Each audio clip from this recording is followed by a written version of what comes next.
Today we asked ChatGPT to list 5 unpopular opinions. Let's see which ones they've produced. Comment down below if you agree, and comment down below if you disagree.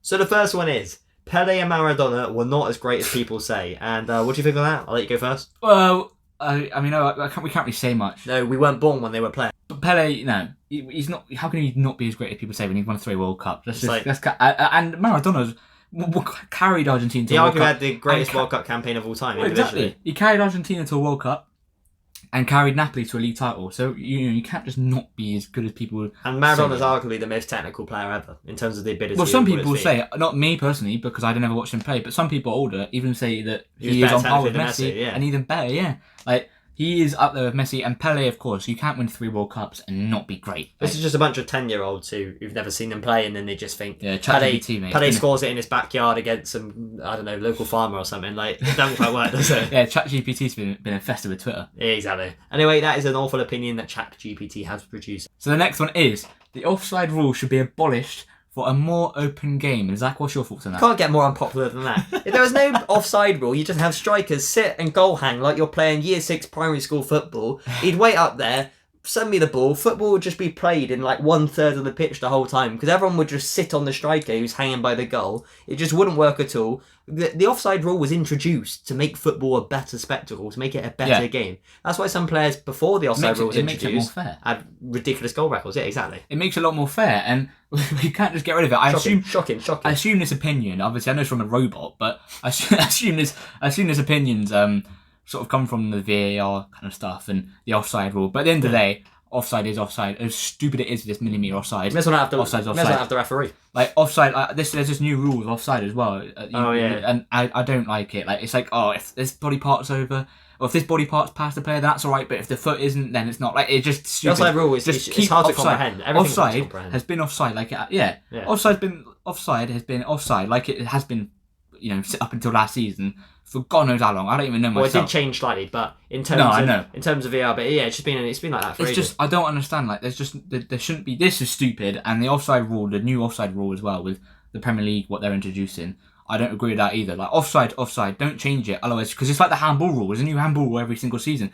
The offside's now going to be the same because I bet you this new rule, I bet you that'll cause issues. Yeah, and then they'll change it again. So anyway, this opinion anyway as it is, that's just stupid. I mean, you can't get much worse than that. Yeah, that is the most unpopular opinion I've ever read. So the next one is defensive counter-attacking football is more effective than possession-based play. And I just want to say this is a load of rubbish. If you look at a lot of teams like Liverpool under Klopp, in their early days when they weren't at their peak, they were the best counter-attacking team in the world. But they elevated their game and became more of a possession-based team. Yes, they did counter-attack and were still very good at it, but they worked on their all-round game and became a much better team. So I think counter-attacking football and defensive football is not more effective. Defensive can be for smaller teams who don't have the players to play, but counter-attacking is literally only used for teams that are just below the top. Like United for years. When you look at all the top teams, you look at the top teams, they're all playing attractive football. They're all playing aggressive, high-pressure football. You look at Pep, one of the greatest managers ever, arguably the greatest manager ever. Same with Alex. So all the top managers, apart from Jose Mourinho,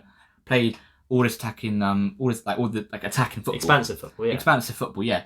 And Jose Mourinho is the only exception to where this does work. Like Jose Mourinho is the only guy that sort of makes this succeed. But everyone else, they sort of get sacked for this sort of style of play. That's why managers, just where you see them go, they come and go because they play too defensive football. And I know there's not really a right way of playing football, but in terms of greatest teams ever. Well, yeah, in terms of greatest teams ever and effectivity. Look at like the Barcelona and Man City now, and there's loads of other teams that I'm probably forgetting.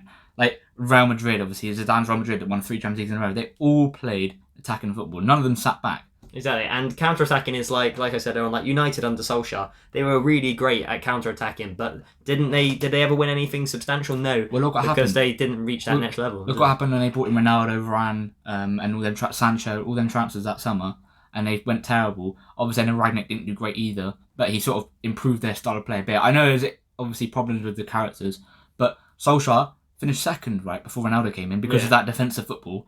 But you bring in better players and you have the ability to play more expansive football to win you the league, and he still played defensive football, just didn't work, So yeah, I think this is quite unpopular because, like we said, most of the best teams of all time play possession-based football, and teams who generally start off with counter-attacking, I know there's different variations like Klopp's counter-attacking, they always evolve to end up having more possession, and obviously All the great teams break teams down in a variety of ways, and generally speaking, counter-attacking is one of them. But if you're primarily a counter-attacking team, you're usually the weaker team out of the two in the match. Well, like I mentioned earlier, arguably, but for me, the best team of all time, that Pep's Barcelona. Exactly.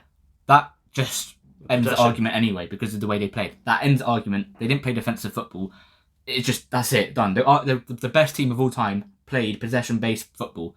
So I think for me, but the effectiveness does depend on if you're a smaller team. I would say that, yeah. If you're talking about bottom sides, then maybe yes. Or even, like I said, the ones just before they reach that pinnacle. But yeah, if defensive and counter-attacking generally is for smaller teams. And the next one is a controversial one.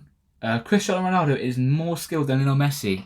Zach, what is your thoughts on that? That is utterly ridiculous. Just because he can do a few step overs and twat the ball from 40 yards does not mean he's better than Lionel Messi. Yeah, he's not more skilled than Lionel Messi. However, Ronaldo's skill is sort of underrated. Like, he is a very skillful player. He had the ability to take players on and did loads of skills. That's how he got himself into the United team. That's how he's got his transfer, because of his skills, and he completely ripped their team apart in that pre-season friendly, obviously. And I to say he's better than Lionel Messi, or more skilled than Lionel Messi is... Ronaldo can't do half the things that Messi does. No, you look at the way Messi picks up the ball and dribbles past 8 players and scores. Yeah, like, Ronaldo can't do that. Ronaldo has skills, but Messi has just that... Ronaldo's skill set's more similar to Suarez's skill set than it is to Messi's, in terms of what he can do. Yeah. But yeah, no, I think that's quite an unpopular opinion. Mm-hmm. And the final one is... The World Cup should be held less frequently to maintain its prestige and excitement. Well, it's held every 4 years anyway. Exactly. I was about to say. What is this? Wait, the robot's talking. Was it talking? Well, if it's held every 8 years, then for one, some players would only have one World Cup for their whole career. It just wouldn't work. Players wouldn't have very many World Cups throughout their career, and a lot of people like to watch international football. It defines the great players, because the greatest players of all time turn up internationally, don't they? Well, exactly. And if you're talking, if we're at the point where we had Arsene Wenger's idea of having it every 2 years, I would completely agree with this, because you should have it every 4. Wenger's idea of having it every 2 years, that completely ruins the sort of prestigious trophy. But 8 years, I mean, you're barely gonna have a World Cup in your career. Exactly. After 8 years, you could get onto the stage at 22. Like Harry Kane, for example, got onto the stage around that age. Yeah. And you look at Jamie Vardy, right? Came onto the stage late. Ian Wright came onto the stage late. A lot of players come onto the stage later than others. So if you're coming onto the stage at 20, 22, 23, and that's when you're starting to, progress, you'll have 1, possibly 2 World Cups. That makes no sense. Even if you came on at 23, 24, and you just missed the last World Cup, and the next one's when you're 31, 32. 31, 32, you might not be good enough to play. No, it makes no sense. So I don't know what this thing's on about. It's ridiculous. Chat GPT, what are they chatting? A fuse has been pulled out of it or something, exactly. I'm telling you. Absolute shocking opinion. Yeah, rubbish. So that was ChatGPT's unpopular opinions. Shocking. And, yep, they were woeful. Some of the worst I've ever read. They make Twitter look good, and that's how bad they were. So yeah, they were shocking. But anyway, comment down below if you agree with any of them. Comment down below if you disagree with any of them. I really hope you disagree. And yeah, hit the like button and subscribe button. Show your level of ball knowledge. This is an IQ test. Show your level of ball knowledge in the comments. Yeah, exactly. Subscribe and like if you like this video, and there'll be more to come soon.